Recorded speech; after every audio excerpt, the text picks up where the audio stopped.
Hello, and thank you for participating in this DBI Communication Network webinar. Today's content will be very practice-based, and we will have focus on one element of the tactile communications, namely the hands-on perspective. And we are going to see how we can use our hands in the tactile modality and when we create our tactile communication.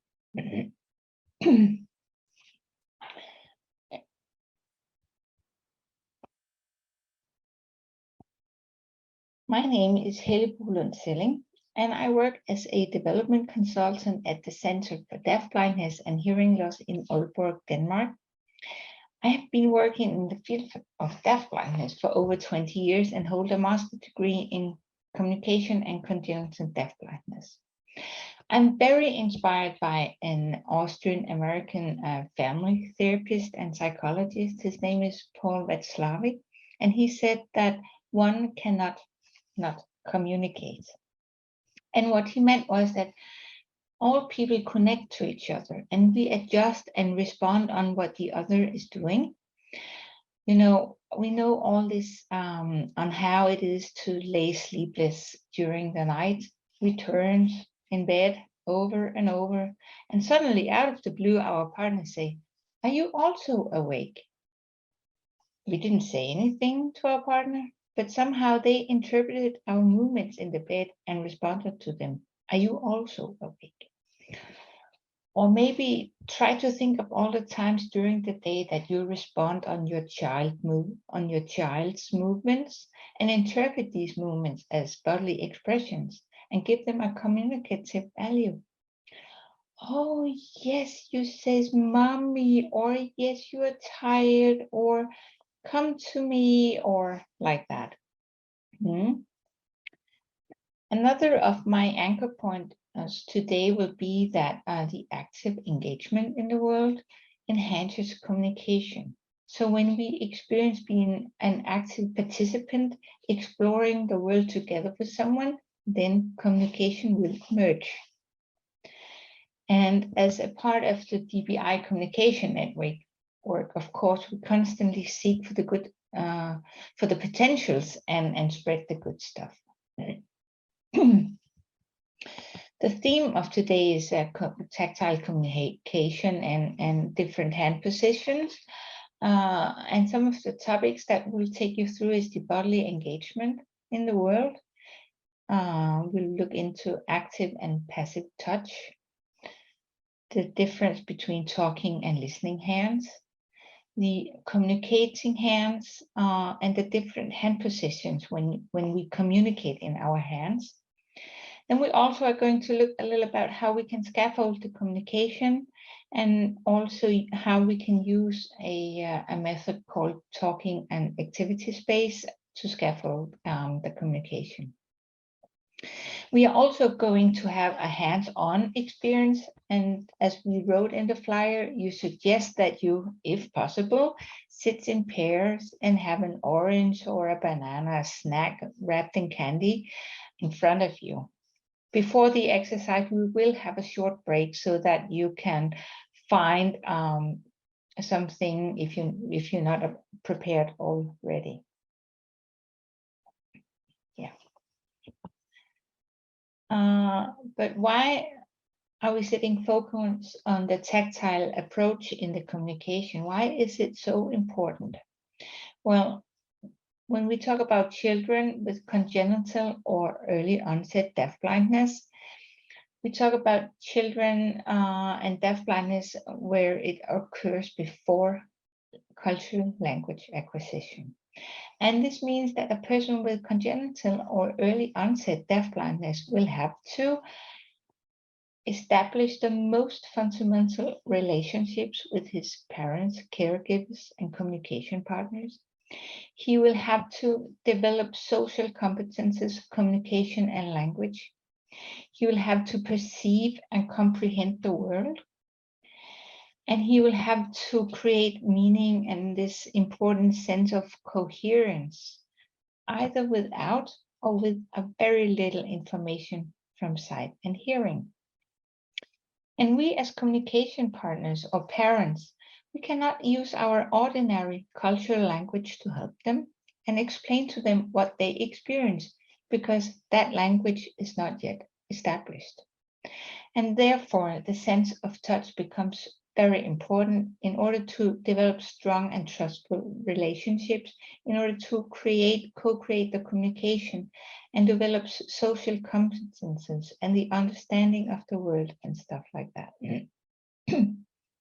So that means that we as the partners, we need to give them access to us and also to the world. So through the tactile sense, so that the world become tactile and sensorily accessible to them.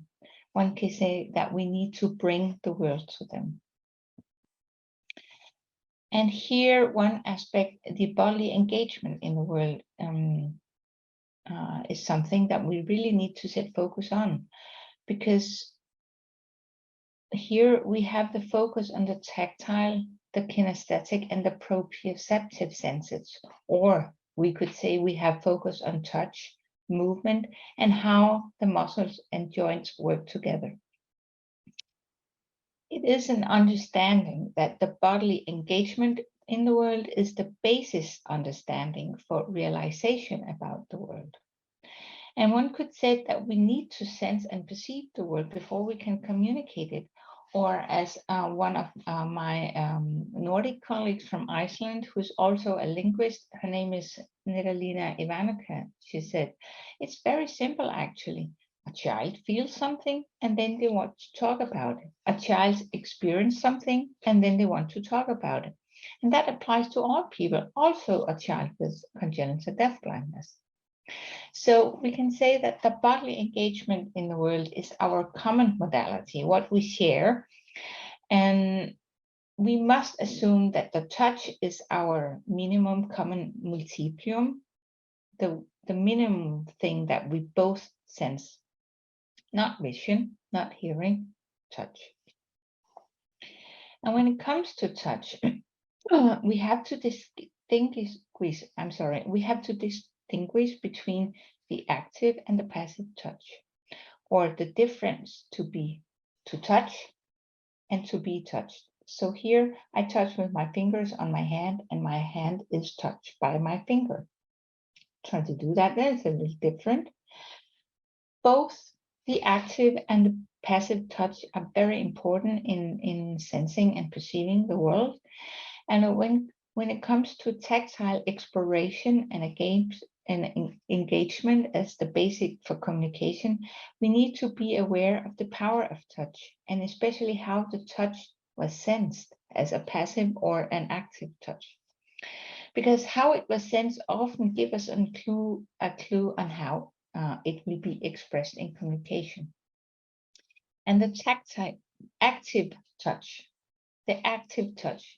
is the most powerful when it comes to our awareness of the touch.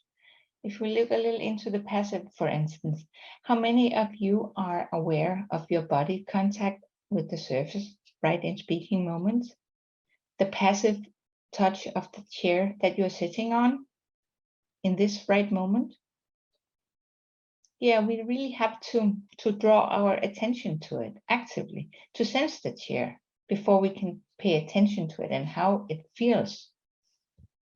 So the passive touch is not that aware for us, but the active touch is.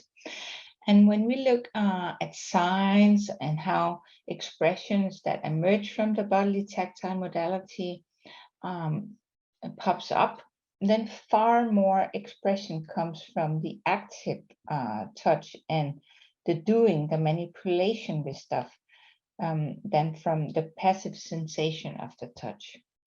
And a German-American psychologist, Kurt Lewin, also said that learning is more effective when it is an active rather than a passive process. So we really need to think on how we can involve the children in the process. Neuroscience today are also able to confirm that the active touch and the physical manipulation of objects, for instance, It's very important to create tactile perception and recognition and a strong memory. So being active helps us to remember what we did, and the active touch helps us to co-create communication about what we did and how we did it. So you could say that one needs to manipulate to understand what is going on. So when we participate in dialogues or activities, we are active. And in the tactile communication, we use the method of talking and listening hands that comes from tactile sign language. The one who is listening places his hand on the one that is expressing something. At the picture, you can see the listening hands are the person in the gray sweater, and he is listening. And when you shift turn, you also change hand positions. So if this is my listening hand and this is my talking hand, I could shift, and then this hand will be the listening hand and this will be the talking hand. So when we shift hand position, we also shift the talking turn. The turn taking is changing through this changing of hand positions. So the listening and talking hands can use to support the understanding of a turn taking in the dialogue, because we can give the turn and place our hand in top of the child's hands, or we can put our hand under the child hands and then take the talking position. And it helps people to understand that communication is ongoing and that their input in the dialogue is just as important to the shared meaning making than our input. So both inputs are very important. Barbara Miles, she writes about the talking and listening hands as hand under hands. And she says that hand under hand scaffolds not only the understanding of the turn taking turns between the one who talks and the one who listens, but it also scaffolds the understanding of who is active exploring stuff and who is following the interest of the other. So the listener follows the interest of the active talking exploring person. And we can use the hand under hand touch to respond to exploration. We can initiate new topics, and we can express feelings. We can do things together with the person rather than to the person with deafblindness. And this hands under hands gives access to a wide variety of activities and the environment by showing how to explore, how to talk about stuff. So in that manner, when we show how we can talk about stuff, then we make language accessible to the hands of the person with deafblindness. And this hand under hand touch is non-controlling. It allows the person with deafblindness to know that you share the same experience of touching the same object as he does. It does not obstruct the most important parts of the person's own experience by exploring stuff that he may be touching. So when we use these hands under hands, or the talking, listening hands, we sense, explore, and experience stuff together. And we also have focus on the social interaction and communication. And we encourage, we enlarge, reinforce, and not at least we comment on what happens through our hands. So now I'm going to show you some different hand positions, because when we talk about hand under hand or talking and listening hands, we can use our hands to communicate or mediate and invite to do something together in a playful manner. Michael Cyrus is a Norwegian, now retired, but he was a Norwegian teacher and senior advisor, and he wrote in his PhD dissertation about these communicative and mediating hands. and he introduced some additional hand positions, or as he called them, forms of involvement. So it was ways that you can use different hand positions to involve the other or invite the other to do something together, or by letting them know that you are paying attention to what they are interested in. Common for all the different involvement forms that we're going to see is that at any time the person with deafblindness or the child with deafblindness can withdraw his hands if he doesn't like it, if he needs a little break, if he needs a little distance, or he needs to reflect, then he can withdraw his hand. And then we can wait and invite him back, but we have to, and we need to respect when they withdraw, because then we have to adjust a little. On the first picture here, the little hand, the smaller hand illustrates the partner's hand, and the bigger hand, the person with congenital deafblindness. And in the first picture, we see that the partner hands is under, and so the partner has the talking position. We call this position free hands, because the position of the deafblind partner is over and free, so they can move it. They decide themselves if they want to put their hands on the partners and listen or not. And here, the partner's movements can create curiosity and invite for shared exploration. The partner shows the way and go first in new and unfamiliar situations, showing that everything is safe and secure to touch and manipulate.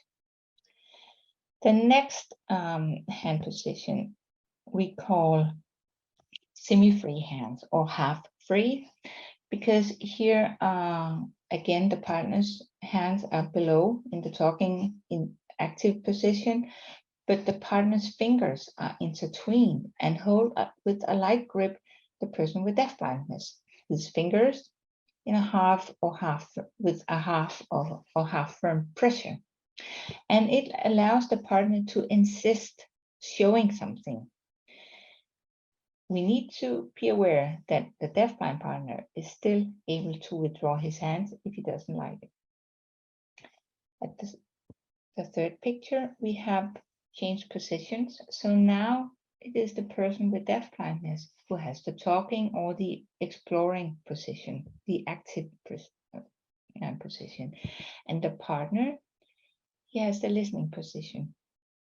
And this listening position we call continually on, because the partner is just following the interest of the person with deafblindness interest. What are they doing? But because we are having our hands on and continually on, laying on, we kind of create awareness that we are interested in what he is doing. So it is a way to give the person with deafblindness this awareness that we actually are interested in the same stuff that he is. The controlling hands, the last one, it's called like that because here the partner is controlling the person with deafblindness hands. So the partner's hands are on top, typically for showing directions, pointing, or helping them to form a sign, or helping them to do something new or something that is motoric difficult.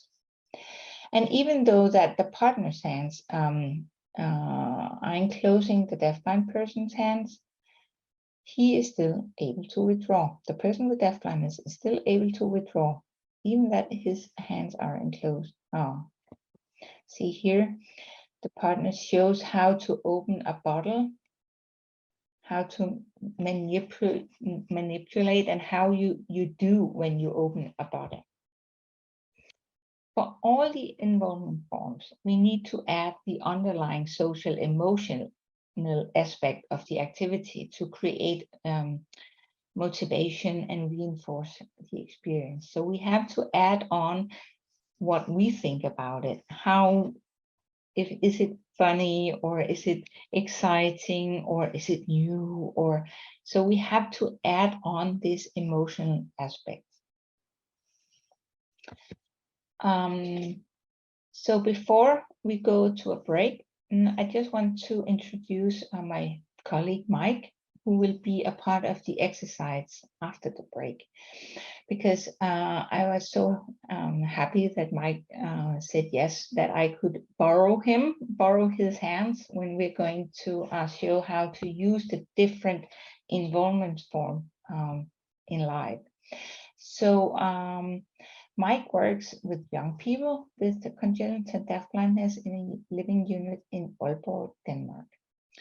And on the video that we're going to show after the break, you will not be able to see our faces, because we really wanted to set focus on our hands and how we use them to sense, explore, and experience different stuff together, and how the hand positions are.